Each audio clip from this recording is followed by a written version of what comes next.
Boa noite, amigos, boa noite, amigas, internautas que nos acompanham aqui no nosso canal, o Grupo Espírita Irmãos em Cristo, mais uma das nossas palestras virtuais. Hoje, com a presença do nosso amigo aqui, Hilton Cardoso. Boa noite, seja bem-vindo, meu caro. Boa noite, meu irmão Limiro, meus irmãos e irmãs internautas que nos acompanham pelo YouTube. E esperamos em Deus uma noite agradável, de grandes aprendizados para todos nós. Ok, amigo, então vamos fazer a nossa prece e a palavra fica com você em seguida. Amigo e mestre Jesus, mais uma vez reunidos em teu nome, esperamos contar com teu beneplácito, com a presença amiga dos nossos protetores espirituais, envolvendo-nos, inspirando-nos em mais esta noite de reflexões a respeito desta doutrina que nos esclarece, consola e nos ajuda nas nossas decisões. Em teu nome, Jesus, damos por iniciado o nosso trabalho na noite de hoje. Que assim seja. Que assim seja. Ok, meu amigo, com você. Que nos abençoe e inspire Jesus. Nós conversaremos nesta noite de hoje sobre o céu, o inferno e o purgatório na visão espírita.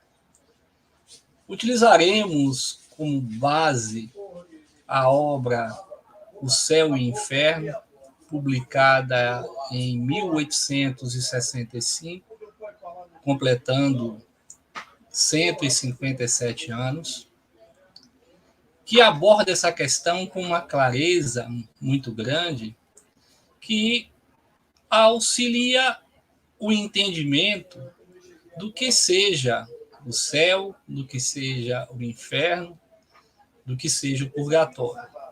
A princípio, gostaríamos de analisar a ideia da grande maioria dos cristãos acerca do céu, acerca do inferno e acerca do purgatório. O céu é entendido como um local bom, governado por Deus.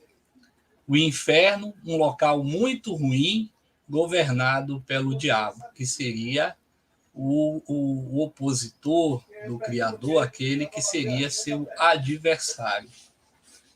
E o purgatório, a zona intermediária entre o céu e o inferno, aonde as almas vão expurgar os seus pecados. E a história nos ajuda a entender a origem desse entendimento que por muitos ainda é defendido. Nos meados do século XII, os cristãos entendiam que aqueles que estivessem de acordo às determinações da igreja gozariam do conforto no céu. E aqueles que estivessem em desacordo estariam destinados ao tormento eterno, mantidos nas profundezas do inferno. Mas, como bem sabemos, desde aqueles tempos, os pecados atingiam aos muitos cristãos as práticas em discordância com as normas estabelecidas pela igreja. E aqueles que, ainda que tivessem consciência de que não agiam em plenitude com essas normas, também se sentiam prejudicados porque não se declaravam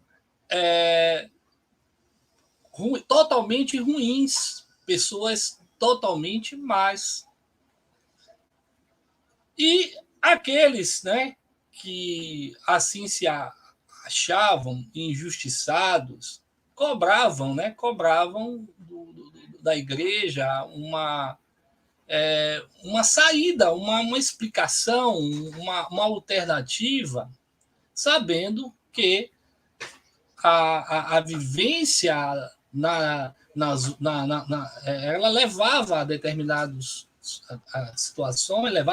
situações que acabava aquele ser por cometer um desatino.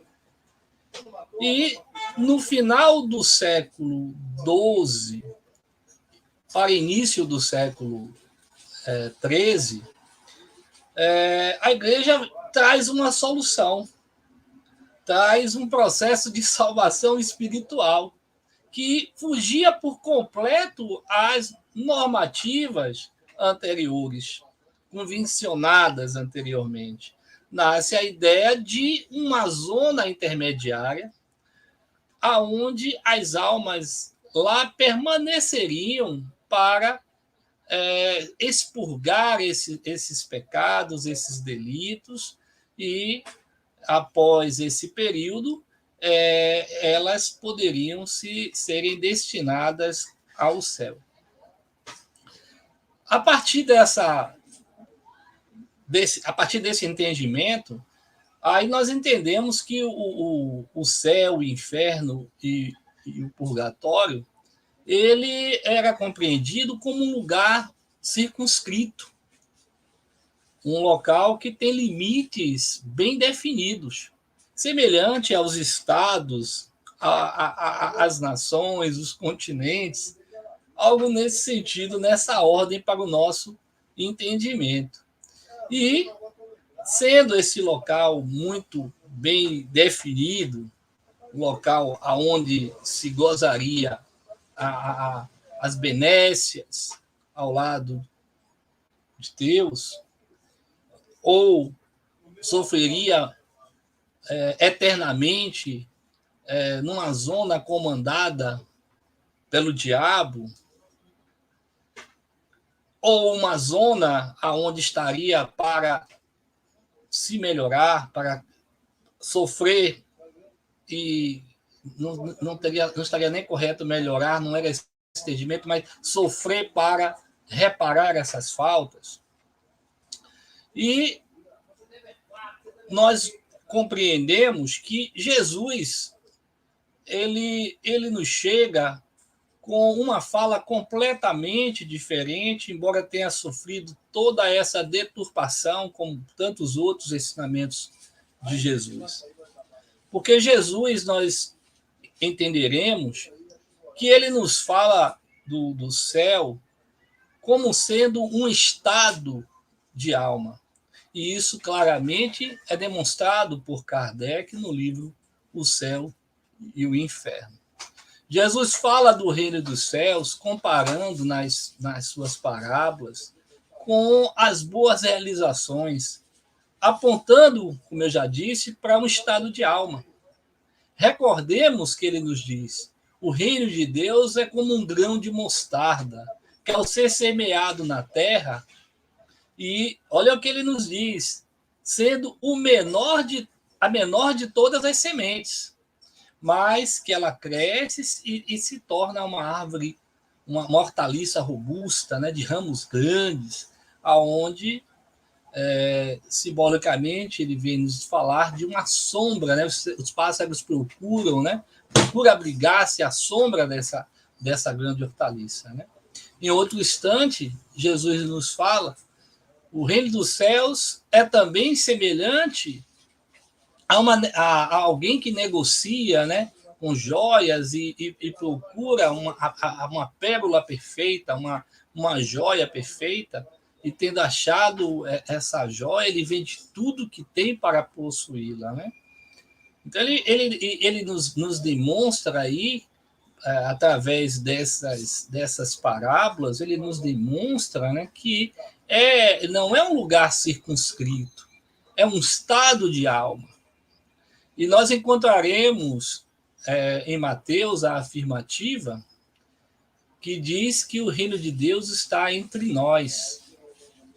Já no Evangelho de Tomé, ele faz uma consideração muito interessante, porque ele nos diz que o reino de Deus está em nós, em nós.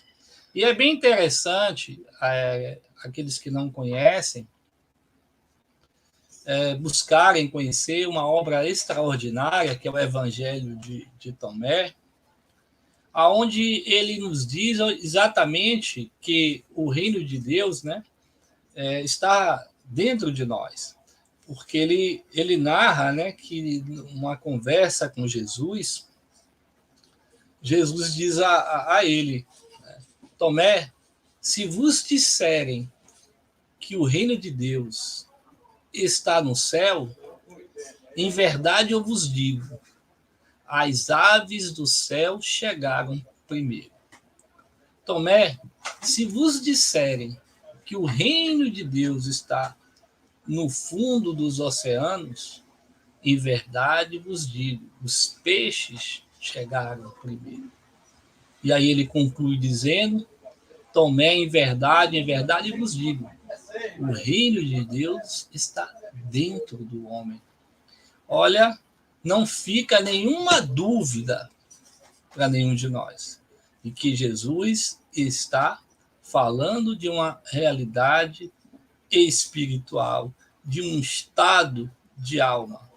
Mas o que nos fala ainda o livro Céu e Inferno, essa obra extraordinária de 157 anos? Ele nos fala que a respeito do céu e inferno de uma forma didática espetacular para aqueles que conhecem a obra, sabem que a obra foi dividida em duas partes. A primeira é a parte mais teórica da obra, né? Ela traz um estudo que busca comparar a crença, comparar a ideia que se tinha de anjos, demônios e também de penas e recompensas futuras. A segunda parte, ela mostra exemplos de uma série de comunicações de espíritos em diferentes condições no plano espiritual. E é de uma beleza, de uma riqueza muito grande essas comunicações, as informações que são trazidas por diferentes espíritos, mostrando, né, trazendo evidências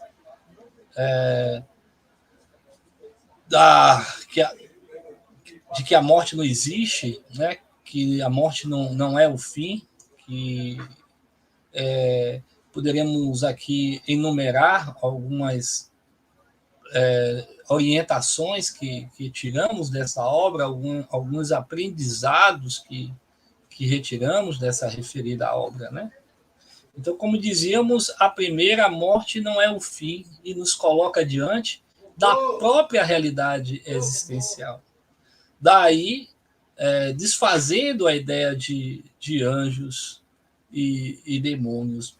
A morte não vai nos conferir virtudes que não tenhamos conquistado. Ninguém vai se tornar anjo ou demônio simplesmente pelo fato de passar pelo portal que chamamos morte, que nos tira de uma realidade física, de uma realidade material, nos levando para uma realidade espiritual que, de fato, é a nossa real realidade. Nós somos espíritos temporariamente vivendo uma experiência aqui na Terra, vivendo uma experiência que poderíamos chamar de oportunidade. Temos essa grande oportunidade que é a reencarnação. Então, ele nos mostra que aqueles espíritos que estão hoje em uma situação de grande sofrimento e produzindo sofrimento, esses seres saíram daqui da sua experiência física, mal resolvidos, saíram daqui da sua experiência física sem cuidarem da alma, sem utilizar esse grande educandário que é a experiência física, essa vida de relação, embora tenha ocorrido um grande investimento espiritual, porque sabemos que a reencarnação ela não se dá sem um planejamento, e esse planejamento ele é feito por espíritos competentes. Temos o amparato do nosso anjo protetor, do nosso anjo da guarda, como costumamos chamá-lo, espíritos protetores, espíritos amigos, benfeitores que assumem conosco essa empreitada, né, de nos auxiliarem aqui no plano físico. Então, aqueles espíritos que estão nessa situação é porque não aproveitaram essa oportunidade, utilizaram-se muito mal da sua liberdade, do seu livre-arbítrio, utilizaram-se sem responsabilidade e, chegando ao mundo espiritual, chegam de fato como saíram daqui, carregando ódios, com sentimento de vingança, de posse e outras coisas mais. Então, o primeiro aspecto importante para a gente analisar, que esses demônios que por muitas das vezes nós ouvimos pessoas, né, se utilizarem dessa expressão, se referindo a esses espíritos, né? Tem um demônio que está atazenando a minha vida, atrapalhando a minha vida, né? De fato, são espíritos que, assim como nós que estamos aqui, vivenciando essa experiência, tiveram essa oportunidade e saíram daqui em situação muito ruim, porque não, como já foi dito, não aproveitaram essa grande oportunidade que é a reencarnação, né, para se melhorar. Então, não são demônios. São espíritos que a obra vem nos mostrar que são espíritos que se melhorarão. Né? Eles não estarão fadados àquela situação eternamente. Mas vamos analisar isso já já. Outro aspecto importante que a obra evidencia é que Deus é um Pai de bondade, de justiça, de amor, e Ele não nos deixaria no suplício eterno, no sofrimento eterno, que na má interpretação dos textos bíblicos, alguns defendem, alguns se posicionam com um radicalismo muito grande quanto a esse processo de transição, plano experiência física e experiência espiritual, ou saindo da experiência física para a realidade espiritual. Né? Então, eles defendem isso, e isso, de fato, contraria essa ideia de justiça, essa ideia de bondade de Deus, né? Então, se Deus ele rege o universo através do amor, como nos diz claramente os benfeitores espirituais, o amor é a força motriz, é a força que move o universo. Já dizia o nosso irmão João, o apóstolo, né, que Deus é amor, né? Quando lhe faltaram as forças por conta do desgaste vindo com a idade, e ele repetia isso: Deus é amor, né? Por várias vezes ele afirmava isso, e de fato, né? Deus é amor, é a força, o amor é a força que move o universo. Então, essa ideia de um suplício eterno, ela contraria essa afirmação do amor, da bondade e da justiça de Deus. Outro aspecto interessante que gostaríamos de lembrar é que na referida obra, o livro Céu e Inferno, Kardec ele mostra que a alma carrega em si mesma seu próprio castigo em toda a parte que ela se encontre. Então não é preciso que haja um lugar circunscrito. Nós carregamos um juiz, que é o juiz da própria consciência, e nos deparamos, né, nesse tribunal, nesse difícil tribunal, né, que não dá para a gente comprar, né, veredito, nada disso. A gente tem que encarar a realidade nua e crua, como afirma o dito popular, né? Então é isso, a gente carrega em si próprio, né? Então não há necessidade, essa ideia de castigo divino, que Deus, né? Deus não castiga. Essa ideia de que Deus, nós estamos sofrendo, castigados por Deus, por esse ou aquele motivo, que a alma vai ter praticado determinadas ações, ela estará sendo castigada, indo para o inferno, para o suplício eterno, né? Então não há necessidade disso, porque esse tribunal ele já age, né? Ele já age aonde estivermos, né? Estará ali presente essa presença, né? Da falha do ato cometido, né? Então, mas lembrando que a proposta jamais é o castigo, o sofrimento, né? Essa ideia de um Deus que se compraz com o nosso sofrimento, essa ideia antiga, né? Ela, de fato, não corresponde com a verdade. Deus educa, Deus não castiga. Então, Deus ele procura criar mecanismos, né? O melhor, ele não procura, ele cria mecanismos que irão nos auxiliar nesse processo educativo. E como já lembrei, a reencarnação ela é uma grande oportunidade para isso. Outra lição tirada desta obra é que o estado de sofrimento está vinculado à imperfeição, como o sofrimento ligado à imperfeição, como o gozo à perfeição, à felicidade, à perfeição. Então, quanto mais nos libertarmos dos vícios morais, né, do orgulho, da vaidade, do egoísmo, dessa idolatria que fazemos ao próprio ego, né?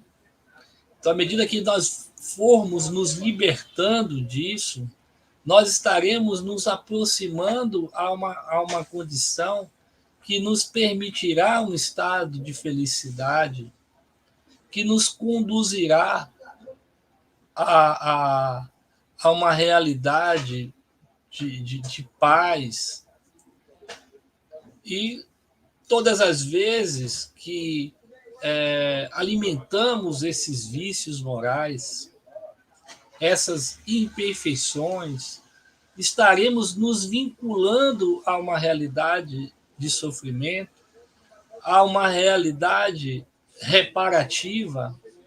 Será necessário reparar os delitos praticados, os abusos praticados.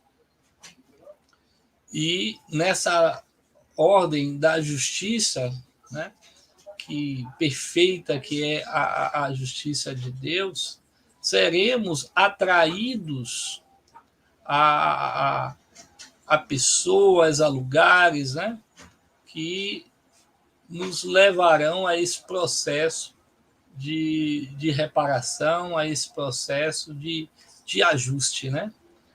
A esse processo de educação para que mais orientados, né, no sentido de mais responsáveis, né, venhamos a sermos de fato felizes, né? E isso nos ajuda bastante nesse entendimento dessa ideia do inferno, né? Porque, sendo assim, já que é um estado de vinculação nossa, né? Através do estado que nós nos encontramos, né? Pelas razões que eu acabei de falar, em todo lugar onde haja almas sofredoras, haverá um clima de sofrimento, né?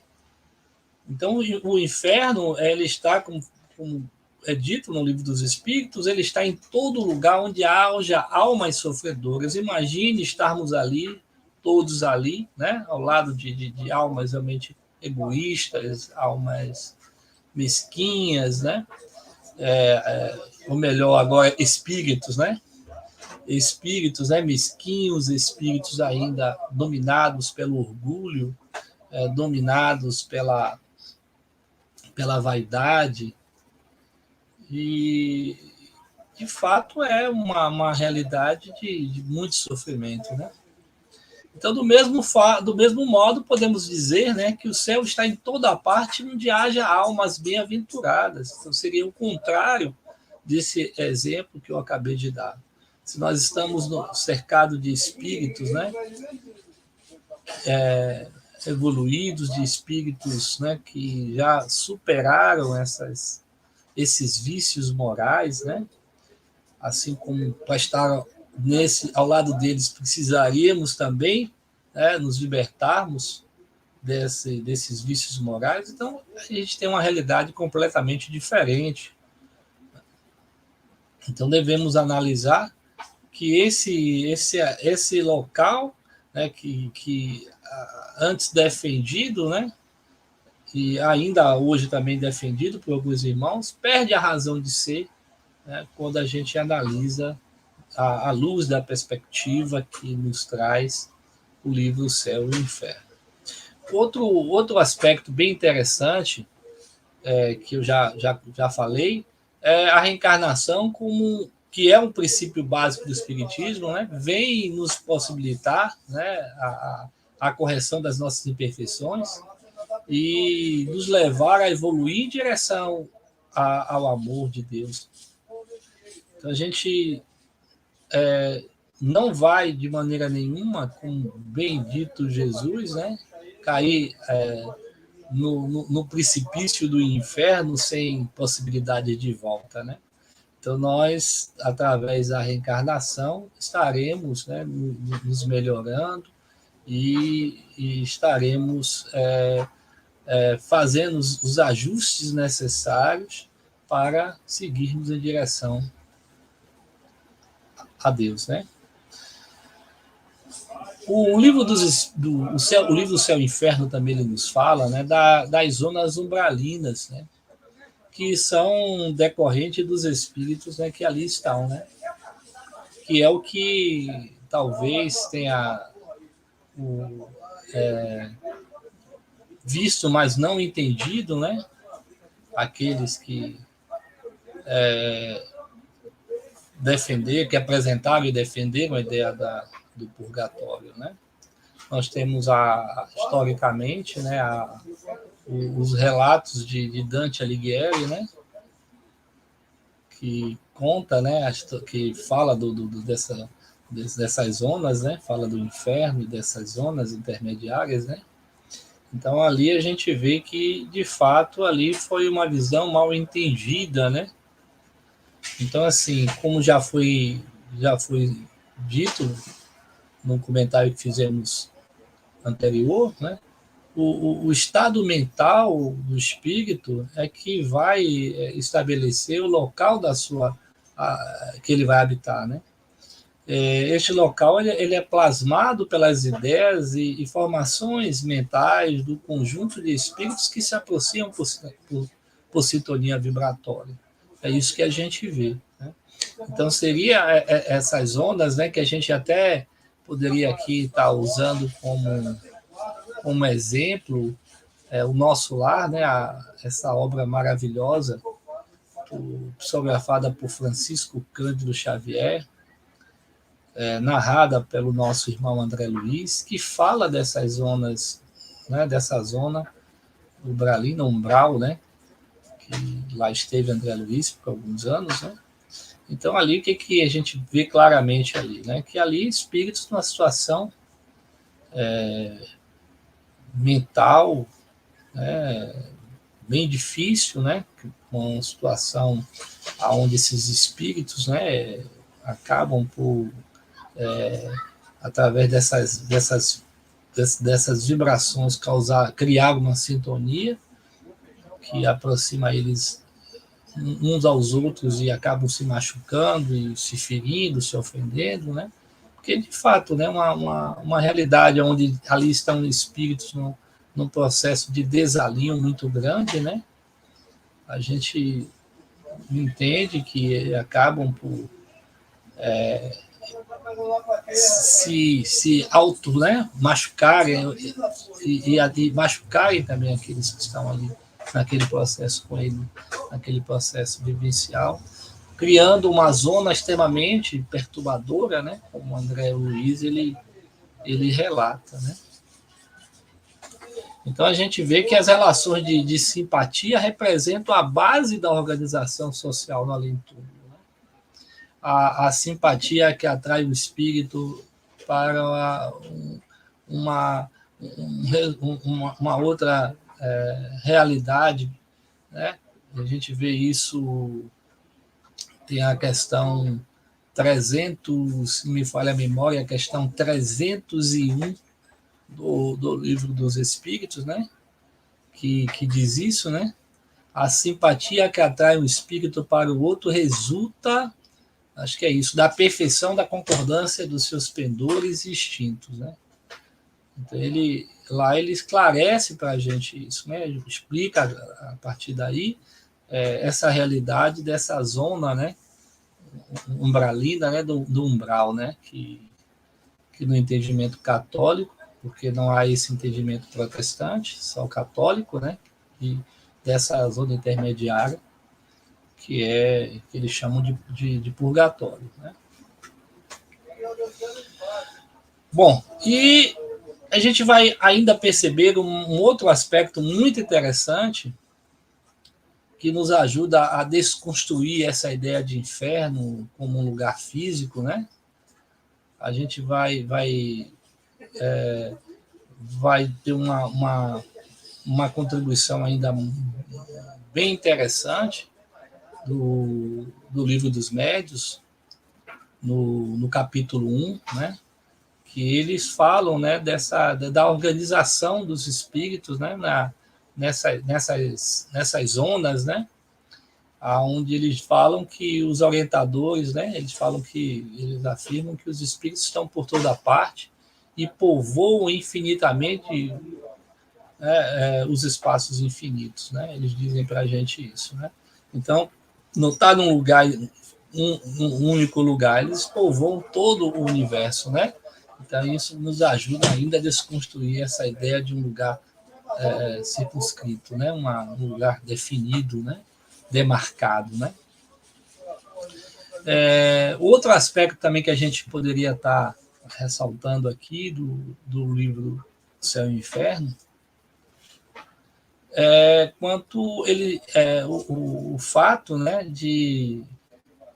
do entendimento que se tem de como se escapar dessas zonas, né?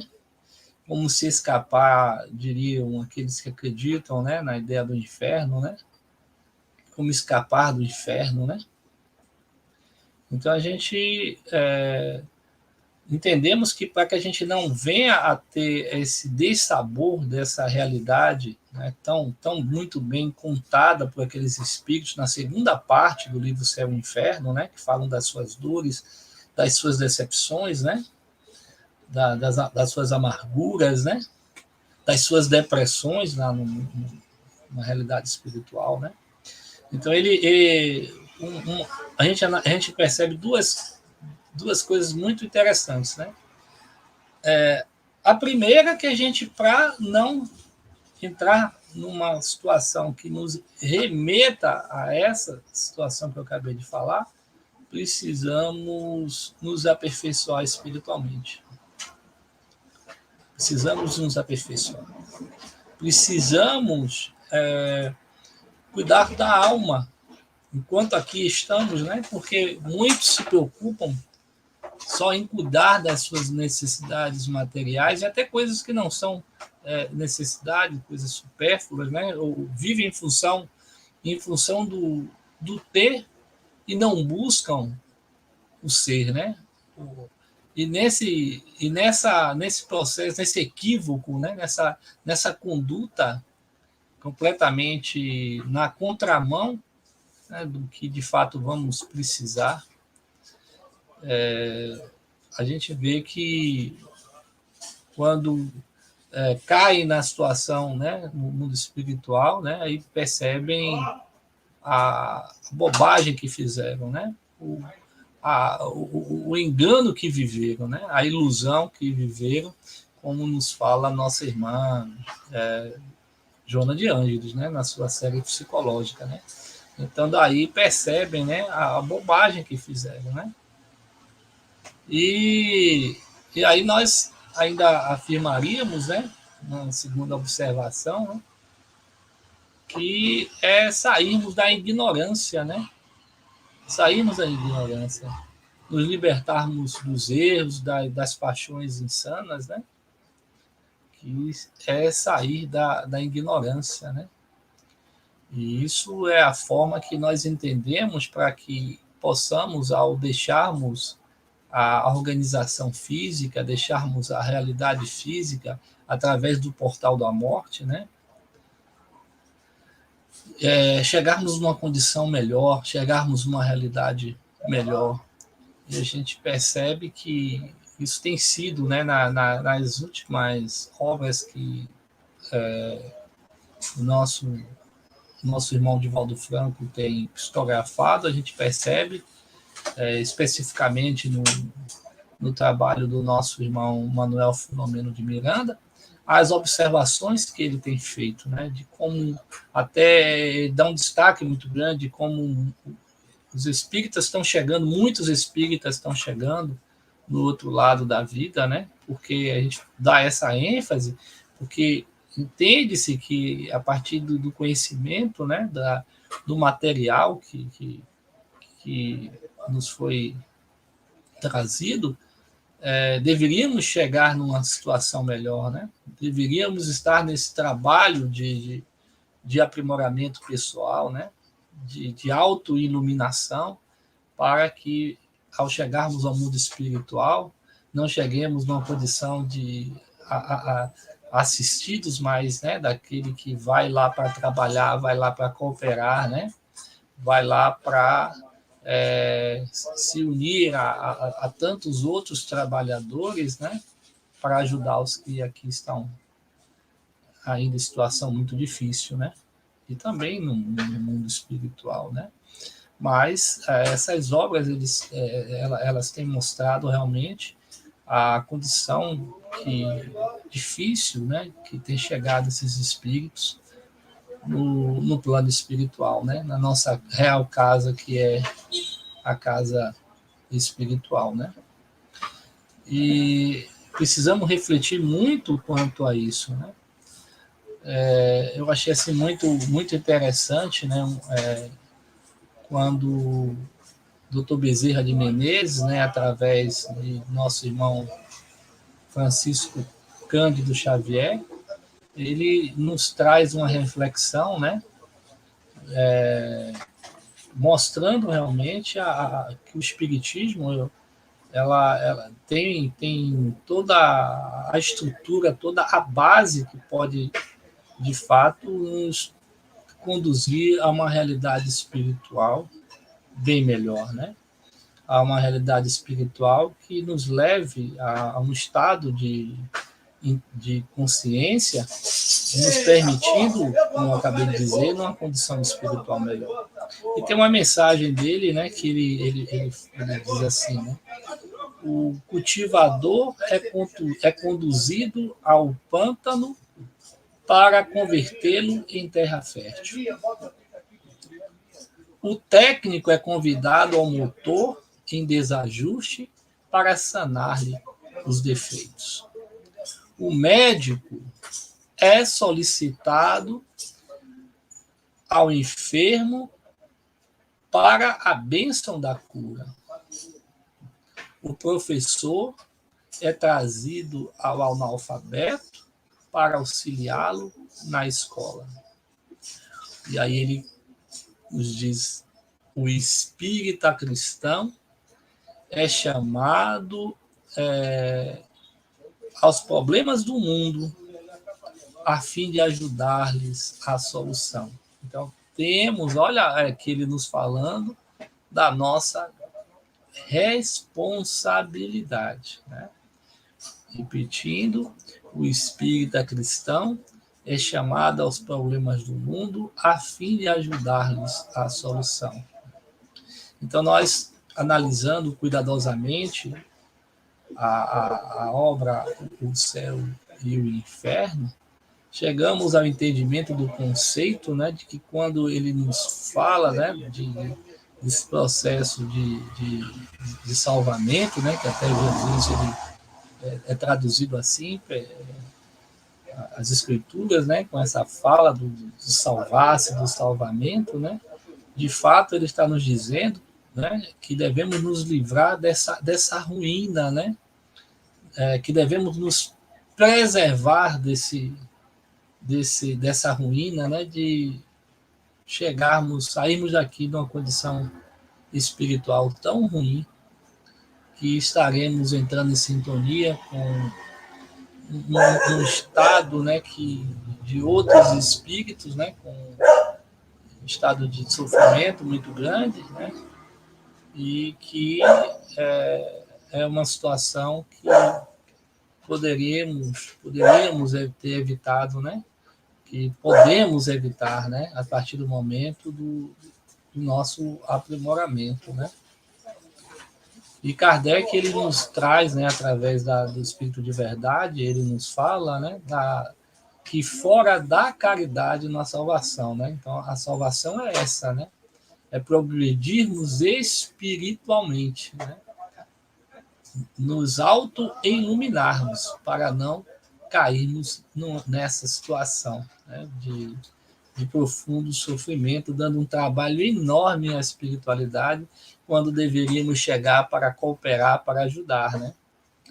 Então nós vamos encontrar lá no Espírito de Verdade essa afirmativa: fora da caridade, fora do bem, fora do exercício do amor, né? Porque a caridade é o amor em ação.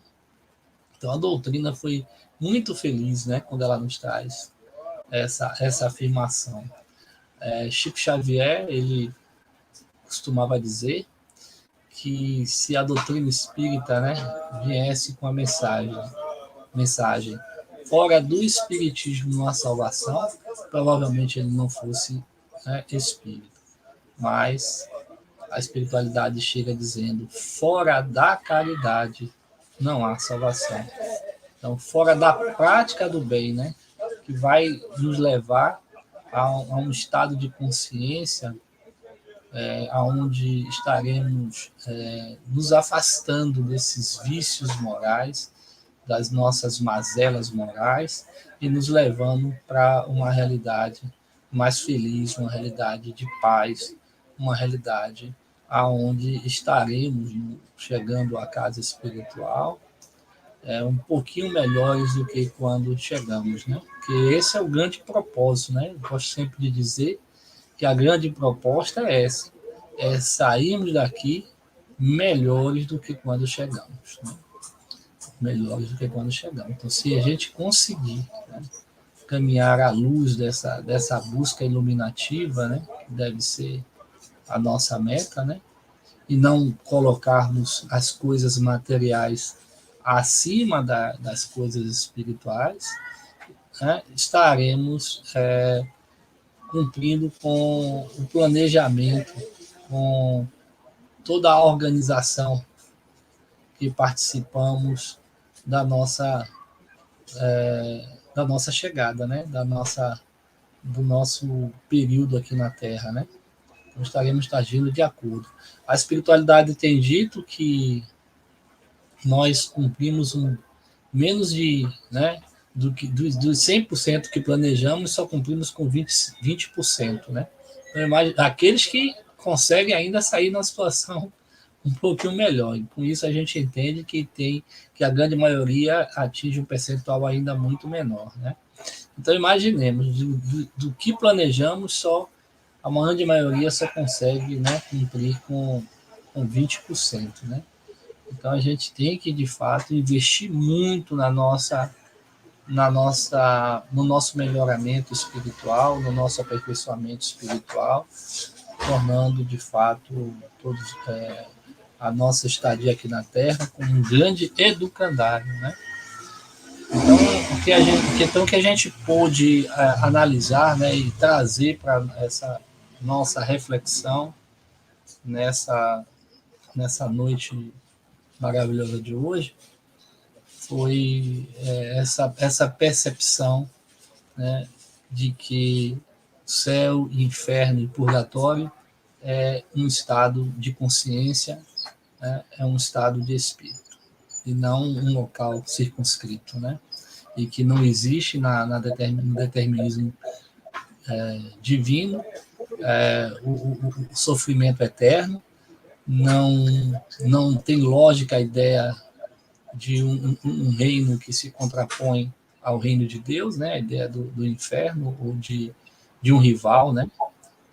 Não faz sentido algum, né? A gente vê isso claramente na lógica que Kardec nos apresenta no livro Céu e Inferno. Ok, meu amigo. Esse livro, O Céu e o Inferno, eu imagino que ele tenha sido um dos motivos pelos quais as religiões tradicionais, especialmente a Igreja Católica, mais se contrapôs ao Espiritismo, porque ele pega os dogmas todos que foram sendo construídos durante essa história da Igreja e simplesmente reduz a pó. Porque, à luz do raciocínio, da lógica, a gente percebe o quanto essa ideia de lugares geográficos, materiais mesmo, circunscritos, não tem razão de ser. Porque quando, por exemplo, você estabelece 3 níveis de céu, tá, até quando Kardec fala sobre isso no livro Céu e Inferno. O primeiro céu, o céu atmosférico. O segundo céu, aquele céu dos astros e das estrelas. E o terceiro céu, a morada dos eleitos. Só que a astronomia, o avanço da ciência, antes mesmo de se viajar pelo espaço, o homem já sabia que o espaço era infinito, não tinha limite. E essa ideia, né, de o céu está em cima e o inferno embaixo, né? A Terra está em movimento, girando, né? Então, o que está em cima logo está embaixo e assim sucessivamente, né? Sem falar que a Terra não é o planeta, é dos planetas. E a gente percebe, Limiro, que a igreja, por muito. Não estamos aqui a atacar a igreja de forma nenhuma, né? A gente apenas trouxe um pequeno recorte histórico, né? E ajuda a gente a entender, através desses fatos, né? Como se originou essa ideia, né? Pelo menos essa ideia ocidental, né? Vamos lembrar, né? Porque existem outras formas de entendimentos, se a gente analisar a história oriental, né? A cultura oriental. Mas assim, repito, a gente vê claramente, né, que a igreja ela se viu numa situação muito difícil, né? Porque ela tinha que ter respostas que ela não as tinha, né? Ela dava ela, havia uma cobrança, né? E ela se via numa situação, se você realmente representa Deus aqui na Terra, lógico, você, se é um canal direto com Deus, você tem que ter as respostas que para essas coisas. Aí a gente, como eu já falei, né, a ideia da como surge a ideia do purgatório, imagine que aquela situação, eu não sou uma pessoa maravilhosa, mas também não sou uma pessoa tão ruim assim. Eu vou para o inferno porque cometi alguns equívocos, né? E aí ela se viu numa situação tão difícil, não queria perder o poder, o controle, criou a ideia do purgatório como essa situação para amenizar, né? Para amaciar a situação do céu e do inferno, né? Sem dúvida, sem dúvida. Bom, meu caro, então, chegamos então mais ou menos ao final do nosso trabalho hoje. Eu peço a você que nos faça a nossa prece, para que em seguida a gente bote o nosso vídeo de autopasse. Ok? Ok, meu irmão. Vamos lá. Aquietemos os nossos pensamentos. Fechemos as janelas que dão para o mundo exterior, para a devida contemplação do nosso mundo íntimo, a percepção de Deus que habita em cada um de nós. E nessa percepção do divino, no sagrado, que habita em cada um de nós, oremos na certeza de que Deus nos escuta atentamente e carinhosamente. Não há prece que fique sem resposta. E queremos agradecer por esta noite maravilhosa, agradecer a espiritualidade amiga que possibilita essa extraordinária ferramenta de aprendizado, que são os meios de comunicação, as mídias tecnológicas. Como bem sabemos, todas elas antes foram no mundo espiritual criadas e trazidas aqui para a Terra. Sendo assim, queremos agradecer, Divino Mestre, todas essas mídias. Agradecer, Senhor, por todas as oportunidades ao lado de pessoas em diferentes situações que a vida nos coloca. Agradecer, Senhor, pelo educandário da vida, por todas as oportunidades de tirarmos uma lição para que possamos agir de forma melhor, mais conscientes e responsáveis com a nossa experiência física. E queremos também, Senhor, te pedir, nossos irmãos passistas e pacificadores, venham ao teu nosso encontro. Sabemos que a tua misericórdia, Senhor, não deixa de nos assistir. Que essas bênçãos possam nos auxiliar nas nossas necessidades físicas e perispirituais. Que este auxílio, Senhor, nos chegue intuitivamente, para que possamos reconhecer a tua bondade, reconhecer as benécias e desejarmos, Senhor, nos tornarmos senhores de nós mesmos e não mais escravos do orgulho, da vaidade e do egoísmo. Gratidão, Senhor. Muito obrigado a todos. E assim seja. Assim seja. Obrigado, meu amigo. Muita paz para você e até a próxima. Eu agradeço, meu irmão. Obrigado a todos.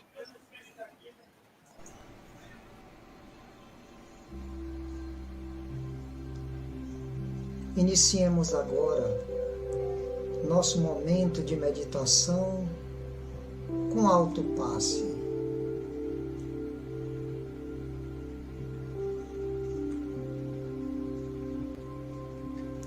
Primeiramente, deixe-se envolver pela música.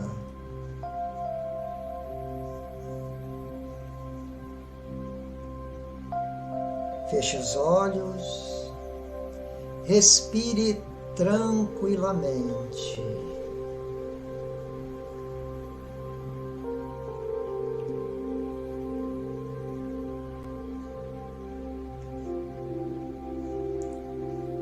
Agora, busque conexão com Jesus e com a espiritualidade superior.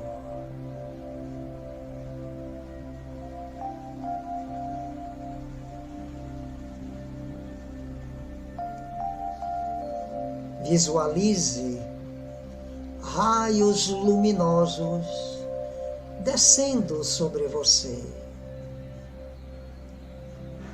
A começar pela cabeça, envolvendo todo o seu corpo.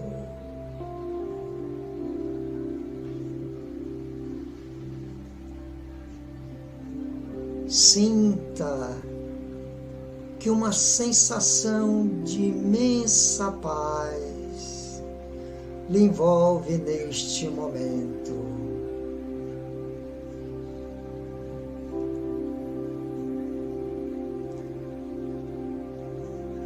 Agradeça a Deus por este momento de suavidade e energia positiva.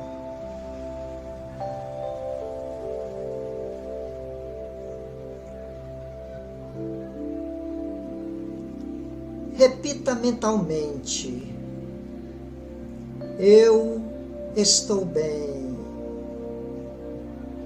Eu estou em paz.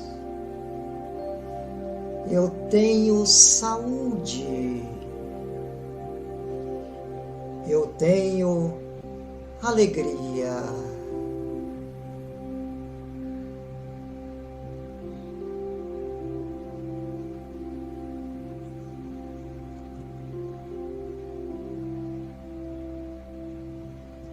Que a paz de Deus esteja sempre com você.